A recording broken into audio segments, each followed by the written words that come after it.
হরে কৃষ্ণ। কাল ছিল শিবরাত্রি আর আমরা চলে গেছিলাম জল ঢালতে সকাল সকাল। প্রথমে গিয়েছিলাম যোগপীঠে, তো যোগপীঠে জল ঢালতে গিয়ে দেখতে পাচ্ছ এখানে চলে এসেছি। তো এখানে এসে যোগপীঠে এসে যখন আমরা লাইন দিয়েছি দেখতেই পাচ্ছি এতটা লাইন, আর লাইনটা ভীষণই বড় ছিল না, বাট তারপর ভোগ লাগানোর টাইম ছিল বলে তাই আমাদেরকে আরও 10-15 থেকে 20 মিনিট ওয়েট করতে হয়েছিল, কারণ ভোগ লাগানো হয়েছিল সেই সময়। তো আমরা ওয়েট করছিলাম দাঁড়িয়ে, আর ভীষণ ভিড় ছিল। দেখতেই পাচ্ছ রায়রুচি, আমি আর মা এসেছিলাম।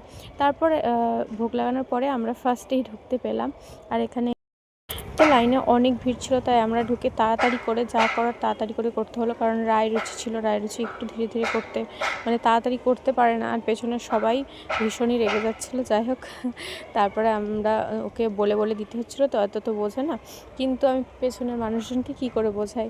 যাই হোক, এইরকমভাবেই হলো। এটা হচ্ছে দেখতেই পাচ্ছ এখানে, এটা হচ্ছে যোগপীঠের হচ্ছে ক্ষেত্রপাল শিব এটা।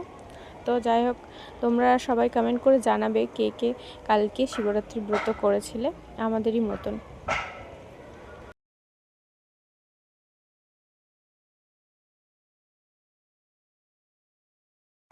আমরা আসার আগে যখন ভোগ লাগানো হলো পরিষ্কার করা হয়েছিল বলে এতটাই ফাঁকা লাগছে, না হলে এতটা ফাঁকা থাকতো না। অনেক ফুলের মালা, ফল, বেলপাতা সব সরিয়ে দিয়েছিল, কারণ ভোগ লাগানো হয়েছিল। তো তারপরেই আমরা ঢুকেছি, তাই জন্য এতটাই ফাঁকা ফাঁকা লাগছে। শিবরাত্রিতে এতটা ফাঁকা ফাঁকা তো লাগার কথা নয়, তাই আমি বলে দিলাম আর কি, সেটাই। তো আমি রায়রুচি কমপ্লিট হয়ে যেতে মা তারপরে করলো। তো করার পরে আমরা এখান থেকে বেরিয়ে তারপরে যাব আমরা কোথায়, সেটা তোমরা দেখতে হলে পুরোটা ভিডিওটা দেখতে হবে, একদম স্কিপ করো না। মহাদেব হচ্ছেন পরম বৈষ্ণব, আর পরম বৈষ্ণবের কাছে আমরা কৃষ্ণ প্রেম ছাড়া আর কি চাইতে পারি। তাই আমরা সবাই মিলে কৃষ্ণ প্রেম চাইতেই এই দিনটাতে আমরা যাই মহাদেবের কাছে বা ভোলানাথের কাছে। তো হর হর মহাদেব, ওম নমঃ শিবায়। তারপর এখান থেকে বেরিয়ে চলে গেছিলাম রাজাপুর জগন্নাথ মন্দিরে। জগন্নাথ বলরাম সুভদ্রা মাতাকে দর্শন করুন। জয় জগন্নাথ বলরাম সুভদ্রা মাতা কি জয়। এখানে চলছিল তখন যজ্ঞ, তো যজ্ঞ তো দেখতেই পাচ্ছেন, যজ্ঞ চলছে, আর এতজন ভক্ত ছিল, আর আমরা গিয়ে তাড়াতাড়ি করে গেলাম লাইন দিতে, কারণ লাইনটা অনেকটাই বড় ছিল। যাই হোক, এই যে লাইনে দাঁড়িয়ে গেছি, অনেকটাই বড়, কিন্তু তাড়াতাড়ি হয়ে যাচ্ছিলো, ফাঁকাই ছিল, খুব একটা লাইন ছিল না।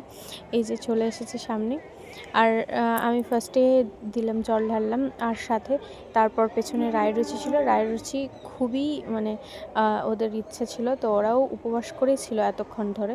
তাই আমরা একটু তাড়াতাড়ি আসার পরে কিন্তু অনেকটা দেরি হয়ে গেছিলো, প্রায় 1টা বেজে গেছিলো। যাই হোক, তারপরে দেখতেই পাচ্ছ এখানে আর রায়রুচি আবার হচ্ছে কি জল ঢালার পর কি করে সেটাই দেখুন।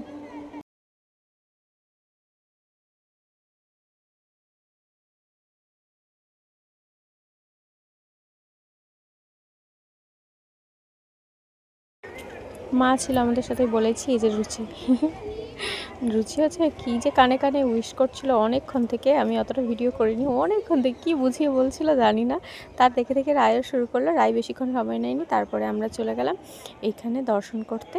এটা তোমরা সব জানো, মহাপ্রভা সীমন্তিনী দেবী। তারপর এখানে দর্শন করে আমরা বাড়ি ফিরে গেলাম। তো ব্লগটা কেমন লাগলো অবশ্যই জানিও, ভালো লাগলে লাইক কমেন্ট শেয়ার করে দেবো। হরে কৃষ্ণ।